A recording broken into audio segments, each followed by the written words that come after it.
साथ ही इस वीडियो को ज़्यादा से ज़्यादा लाइक करें, कमेंट करें, शेयर करें और चैनल को सब्सक्राइब करना ना भूलें। नमस्ते सभी राष्ट्र प्रेमी बहन भाइयों। आज मैं हरपाल आर्य आपके बीच लेकर के आया हूँ एक ऐसी शख्सियत को जो सदा ही एक पूरे शिक्षा जगत के लिए एक ऐसी शख्सियत के रूप में अपनी पहचान बना चुकी हैं कि उनके पदचिन्हों पे चलते हुए काफ़ी शिक्षक और जो हेड हैं वो प्रेरणा ले रहे हैं। तो हम सीधा रूबरू करवाते हैं मैडम स्वीटी भारती से। आपका स्वागत है स्टूडियो में। आप आए और इस जो हमारे दर्शकों को एक मोटिवेशनल बातें हमारे बीच रखेंगे। उम्मीद है आपकी जो हमने कहानी देखी है उसमें बहुत सारी चीज़ें हैं, तो उन चीज़ों पे ज़्यादा हम फोकस नहीं करेंगे क्योंकि वो चीज़ हम स्टोरी में देख चुके हैं, तो परिचय भी हम थोड़ा बहुत ले चुके हैं। पर आपसे जानना चाहेंगे कि आपका जो शुरुआत है, आपका बैकग्राउंड है एजुकेशनिस्ट के रूप में, कैसे कहाँ से शुरुआत हुई है, कैसे क्या रहा, वो हमारे दर्शकों के सामने रखें। मैं आपको ये कहना चाहूँगी कि टीचर तो शुरू से ही थी। मैं कॉलेज में पढ़ाया 4 साल, उसके बाद स्कूल में स्टूडेंट के तौर पे भी टीचर रहे हैं। स्टूडेंट रहते हुए भी पढ़ाया है, बच्चों को पढ़ाया है। और अभी कॉलेज से स्कूल में सिर्फ इसीलिए मैं शिफ्ट हुई कि मैं गांव के बच्चों के बीच में काम करना चाहती थी। और उसके बाद 2012 में जब प्रिंसिपल बनी तो ये सोचकर बनी थी कि ऐसा कुछ करना है कि वास्तव में बच्चे प्रिंसिपल को प्रिंसिपल नहीं, एक टीचर, अपना गुरु, अपना मदर फादर के रूप में कुछ जाने। लेकिन प्रिंसिपल का कार्य करना बहुत मुश्किल लगा और बहुत सारे ऐसे इवेंट्स आए कि जहाँ लगा कि शायद बहुत मुश्किल हो जाएगा। लेकिन एक ऐसी घटना रही जिसने मुझे झंझोड़ के रख दिया और हिम्मत दी कि मैं अब कुछ कर सकती हूँ।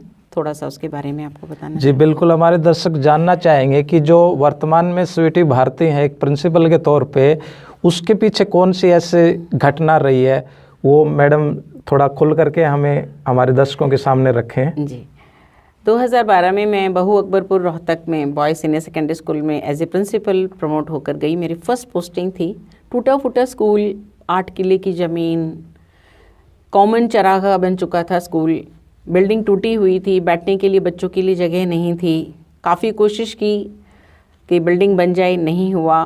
पढ़ाने की कोशिश की, टीचर्स नहीं थे, उनको मैंने खुद 2-2 सब्जेक्ट की क्लासेस लेनी शुरू की। कार्य चल रहा था। कुछ एक महीनों के बाद की बात बताती हूँ मैं आपको, जब थोड़ा थोड़ा मुझे स्टाफ से कॉपरेशन मिलना शुरू हो गया था। हमारे खेत के स्कूल के अंदर ही बहुत अच्छी खुली जगह थी, वहाँ पर लगभग 300-400 के करीब गाय भैंसें जो हैं चल रही थी। और बच्चों ने बताया कि मैम बाहर शोर हो रहा है, कुछ है, आप एक बार बाहर आओ। मैं पढ़ा रही थी क्लास में और पढ़ाते पढ़ाते मैं टीचर को किसी को कह करके एक बार देखना, मैं बाहर जाती हूँ। मैं गई देखने के लिए तो एक गडरिया जो है बहुत सारी गायें भैंसें लेकर घूम रहा था और मेरे बच्चे जो हैं उसके पीछे पीछे भाग रहे थे। मुझे कुछ समझ नहीं आया तो मैंने साड़ी उठाई ऊपर और उनके पीछे भागने लग गई मैं। और जब देखा कि कुछ नहीं हो रहा है तो एक डंडा पड़ा था, उसको उठा लिया मैंने। और उसके बाद मैंने उसको बोला कि ये डंडा जो है इन गायों को भगाने के लिए नहीं, इससे मैं तेरा सर फोड़ दूँगी, मेरे स्कूल से बाहर निकल जा, क्योंकि ये विद्या का मंदिर है, यहाँ पर पशुओं का कोई काम नहीं है। मेरे बच्चे डर रहे हैं आपसे, आप जाओ यहाँ से। वो नहीं माना। अल्टीमेटली मैंने कहा कि ठीक है, मैं पुलिस को बुलाती हूँ। और पुलिस को बुलाने की नौबत नहीं आई। मेरे बच्चे मेरे साथ भाग लिए और पूरा 2.5-3 किले तक हम उसके पीछे भागते भागते गए। सारी गायों को बाहर निकाला, गडरिए को बाहर निकाला और स्टाफ जो है पीछे खड़े होकर देख रहा था। जब मैं वापस आई तो मुझे लगा कि मैंने सोचा कि शायद स्टाफ के लोग कहेंगे कि ये क्या किया मैडम आपने। बट उन्होंने 2-3 टीचर्स ने तो मुझे आकर पकड़ लिया और कहा मैम आपने तो कमाल कर दिया, ये तो बहुत ही अच्छी चीज़ की है आपने। यहाँ तो रोज़ का काम था कि गाय भैंसें चरने आती थी।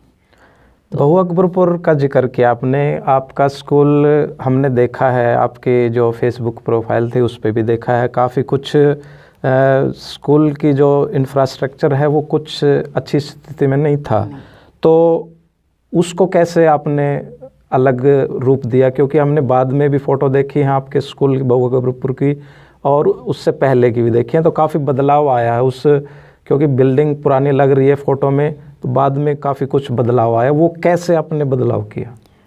सर, मैं तो इसके लिए सबसे ज़्यादा धन्यवाद देना चाहती हूँ डॉक्टर योगेंद्र बलहारा को, जिन्होंने अपने पिताजी के नाम पर एक ट्रस्ट खोला। अमेरिका में हैं वो डॉक्टर, और उनको पता चला कि ऐसे कोई हैं स्कूल में प्रिंसिपल, तो मुझसे मिले वो, और उन्होंने स्कूल में ट्रस्ट खोला अपने पिताजी के नाम पर, हरस्वरूप सिंह मेमोरियल ट्रस्ट। अमेरिका से वो पैसे भेजते थे स्कूल के नाम, अपनी बहन और प्रिंसिपल के नाम से उन्होंने जॉइंट अकाउंट बनाया। और कुछ उन्होंने कहा कि मैडम ये एक्टिविटीज़ तो बहुत अच्छी कर रही हो आप, लेकिन बिल्डिंग को तो सुधार दो, पीछे वाली दीवार तो अच्छी कर दो। तो फिर उन्होंने जो है सारी इस तरह से भेजा पैसा, और उसको हमने टूटी बिल्डिंग को ठीक किया। मेरे हस्बैंड ने मेरा हेल्प किया, मैं उनका धन्यवाद करती हूँ। उन्होंने बहुत सारे पोस्टर्स बनाए, क्योंकि पेंटिंग नहीं हो सकती थी, ड्राइंग पेंटिंग नहीं हो सकती थी, कलर ख़राब थे, ज़मीन में से चोया निकलता था, पानी में नमी थी बहुत ज़्यादा। तो हमने पोस्टर्स लगाए वहाँ पर, और बिल्डिंग को ठीक किया, वाइट वॉश कराया, समाज के लोगों के से पैसा इकट्ठा किया हमने जहाँ जहाँ से कर सकते थे। और कुछ कमरे जो टूटे हुए पड़े थे उनको हमने रिपेयर किया, किसी को एनएसएस रूम बनाया, किसी को एनसीसी रूम बनाया, टीचर्स को बैठने की जगह दी, जेंट्स स्टाफ रूम अलग किया। तो इस तरीके से छोटे छोटे काम करते चले गए, लेकिन सब कुछ टीम से होता है, स्टाफ से होता है, एसएमसी से होता है, गांव के लोगों से होता है। उस सब के लिए मुझे सबका सहयोग रहा, धीरे धीरे दिल जीतना। आपने सहयोग की बात की, सहयोग के साथ जब कुछ नई शुरुआत होती है, जैसे आपने स्कूल कैंपस से आवारा पशुओं को या फिर गायों को भगाया, और कोई भी शुरुआत करते हैं तो विरोध होता है, तो उस विरोध को आपने कैसे झेला, या फिर आपका विरोध हुआ ही नहीं? नहीं, विरोध तो ज़रूर होता है, और सबसे पहले विरोध ही होता है। वही जो मैं एपिसोड आपको बता रही थी गायों वाला, उसके बाद कुछ लोग जो हैं वो अगले ही दिन स्कूल कैंपस में आ गए। ऑफिस में मैं ऑफिस में ही अपने बच्चों की क्लास ले रही थी पॉलिटिकल साइंस की, और उन लोगों ने सीधे अंदर चले आए और मुझे धमकाना शुरू कर दिया। बच्चों को मैंने भेज दिया बाहर, और उनको मैंने पहले बिठाया। लग तो रहा था कि कुछ उन्होंने शायद एंटी सोशल एलिमेंट्स हैं, लेकिन सबसे पहले उनको बिठाया प्यार से, उनको कहा बेटा बैठो, चाय पानी पियो, फिर बैठकर बात करते हैं। बड़ी मुश्किल से वो लाइन पे आए, और जब उनको चाय पिला दी, मेरे फादर कहते थे अगर किसी को अपना नमक या चीनी खिला दो तो वो अपना हो जाएगा। तो मैंने उनको अपना बनाने के लिए सबसे पहले उनको प्यार से बिठाया, उनको चाय पानी पिलाई और पूछा बताओ मैं आपकी क्या सेवा कर सकती हूँ। तो उन्होंने कुछ अपनी रूरल लैंग्वेज में बात करी, मुझे समझ नहीं आई, तो मैंने उनके सामने हाथ जोड़ दिए कि देखो मैं यहाँ पर टीचर के रूप में काम करने आई हूँ, आप ही के बीच में से हूँ, किसान की बेटी हूँ। अगर आप मेरी सहायता करेंगे तो गाँव का हर बच्चा पढ़ जाएगा। तो पहले तो उन्होंने कहा कि बहन जी हम तो लड़ने के लिए आए थे, लेकिन आपने आज हमारे को बहुत अच्छी बात कही है, हमारा दिल जीत लिया। अब हम पूरा सहयोग करेंगे, गांव के सभी लोग जो हैं आपके साथ रहेंगे, आप आगे आगे चलिए, हम आपके साथ रहेंगे। तो वो लड़के जो थे, आज भी मैं उनको नमन करती हूँ कि उन्होंने मुझे रास्ता दिखाया, मेरे को सहयोग किया, तो उससे मुझे आगे रास्ता मिला। निश्चित रूप से हमारे दर्शक भी इस चीज़ को समझेंगे, और जो टीचर साथी हैं वो देख रहे हैं वो भी इस चीज़ को ज़रूर समझेंगे। आपकी पोस्टिंग एज ए प्रिंसिपल ज़्यादातर ग्रामीण स्कूलों में रही है, फ़िलहाल भी गोरावर स्कूल में आप कार्यरत हैं। तो ग्रामीण क्षेत्र में देखने में आता है कि बच्चे थोड़ा सा अंग्रेज़ी में हिचकते हैं, अंग्रेज़ी से दूर भागने की कोशिश करते हैं। काफ़ी वीडियो में हमने देखा, आप जो सोशल मीडिया पे डालते हैं उनमें बच्चे थोड़ा सा अंग्रेज़ी के प्रति झुकाव महसूस हुआ है उन वीडियोज़ में। तो कैसे कर पाते हैं आप ये सब? शुरू से ही इच्छा थी कि इंग्लिश जो है वो हरियाणा में बहुत कमज़ोर है, उसके लिए कुछ करना है। तो अपना आइडिया जो आईएएस की परीक्षा में जाने का था वो ड्रॉप किया, और स्पेशल ट्रांसफ़र ड्राइव में अपने लिए वो स्कूल मांगा जहाँ पर कोई प्रिंसिपल जाना नहीं चाहता था। और वहाँ जाने के बाद जब गाँव के लोगों ने मेरे को सहयोग करना शुरू किया, तो मैंने सोचा मैं खुद पढ़ाती हूँ। तो मैंने 9वीं 10वीं 11वीं 12वीं की कक्षा स्वयं लेनी शुरू की, इंग्लिश के लेक्चरर के अलग, कि मैम आप अपना काम कराती रहिए, मैं स्पोकन इंग्लिश और बच्चों का भय जो इंग्लिश के प्रति है उसको निकालती हूँ। तो मैं सुबह 8 बजे पहुँच जाती थी स्कूल में, 9:30 बजे का स्कूल है, तो आधा घंटा मैं उनसे प्रेयर कर ले लेती थी स्टाफ से, और 10 बजे तक पूरे 154 बच्चे जो हैं वो पढ़ते थे।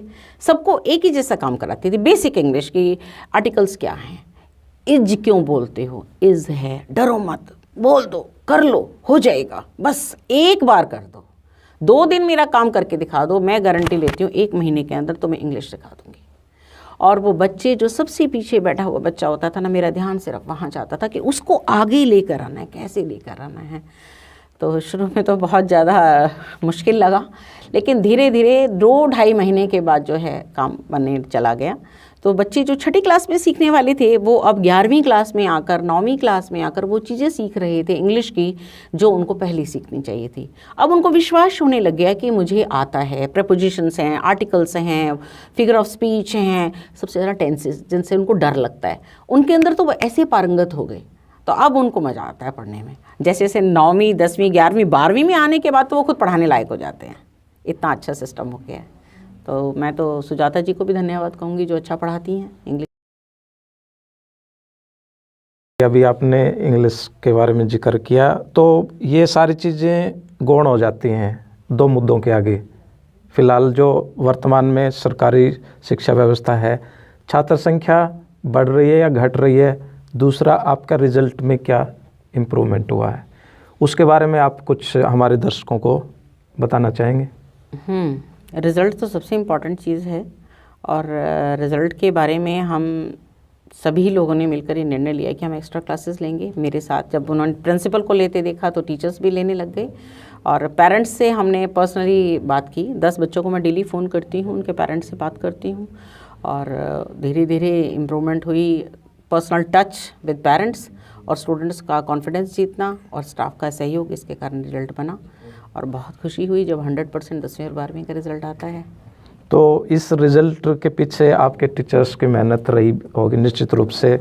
तो एक प्रिंसिपल के तौर पे आप अपने स्टाफ से कैसे काम लेते हो? क्योंकि कई बार कुछ अच्छा करने की जो मन में प्रिंसिपल लेकर के किसी स्कूल में जाता है तो कहीं ना कहीं वो टीचर्स को ये लगने लगता है कि वो ऐसे हम पे थोप रहे हैं काम।